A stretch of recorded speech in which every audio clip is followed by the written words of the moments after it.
High বন্ধুরা, সবাইকে good afternoon.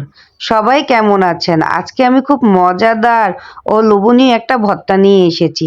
সবাই তো ফুলকপি খেয়ে থাকেন, কিন্তু ফুলকপির পাতাটা এভাবে কেউ ভর্তা করে খেয়েছেন? হ্যাঁ, আজকে আমি ফুলকপির পাতার রেসিপি নিয়ে এসেছি। আমি এখানে নিয়েছি একটা ফুলকপির পাতা, সাথে কিছু নরম ডাঁট, সাথে ছিল কাঁচামরিচ, পেঁয়াজ কুচি এবং রসুন। আমি যেহেতু দেশি রসুনটা খাই, এখানে ২টা রসুন নিয়েছি, ২টাকে এরকম করে নিয়েছি।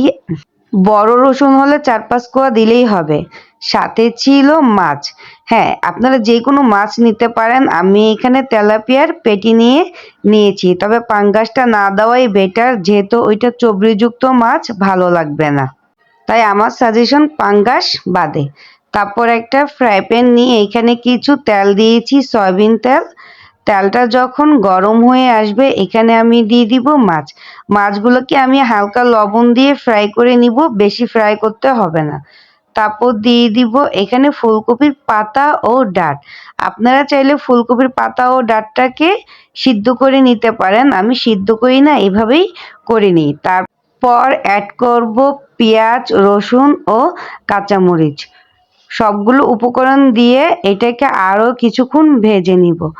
যখনই এটা একটা ব্রাউন কালার চলে আসবে, আমি দিয়ে দিব ধনিয়া পাতা। ধনিয়া পাতাটা দিয়ে কিন্তু বেশিক্ষণ ভাজার প্রয়োজন নেই, আমি একটু হালকা ভেজেই এটাকে নামিয়ে নিব। আপনারা চাইলে ধনিয়া পাতাটা পরেও দিতে পারেন।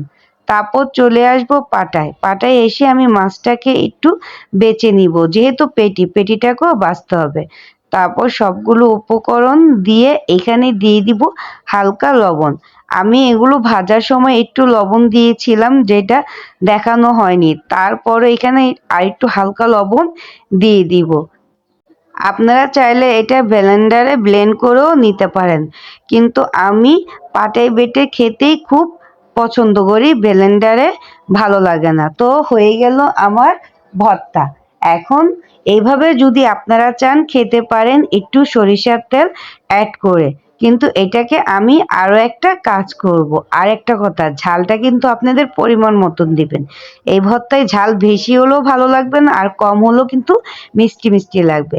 তারপর একটা ফ্রাই প্যানে ভর্তাগুলো নিয়ে নিলাম, আর সাথে বেশ কিছু সরিষার তেল দিয়ে এটাকে একটু ভাজা ভাজা করে নিব। বেশি ভাজা যাবে না, হালকা করলেই হবে। তো তৈরি হয়ে গেল আমার ফুলকপির পাতা ভর্তা। এটা কিন্তু গরম গরম ভাতের সাথে খেতে হেভি টেস্টি। একবার খেলে বারবার খেতে ইচ্ছে করবে। যারা খেয়েছেন তারা বুঝেছেন, আর যারা খাননি আজও, তারা একবার হলো ট্রাই করে দেখবেন। আর হ্যাঁ, রেসিপিটি যদি ভালো লেগে থাকে, অবশ্যই লাইক, কমেন্ট ও সাবস্ক্রাইব করে পাশে থাকবেন। আশা করছি নেক্সট ভিডিওতে আবারও আপনাদের সামনে হাজির হব নতুন কোনো ভর্তা কিংবা নতুন কোনো রান্না অথবা নতুন কোনো ডেজার্টের রেসিপি নিয়ে। সবাই ভালো থাকবেন। আল্লাহ হাফেজ।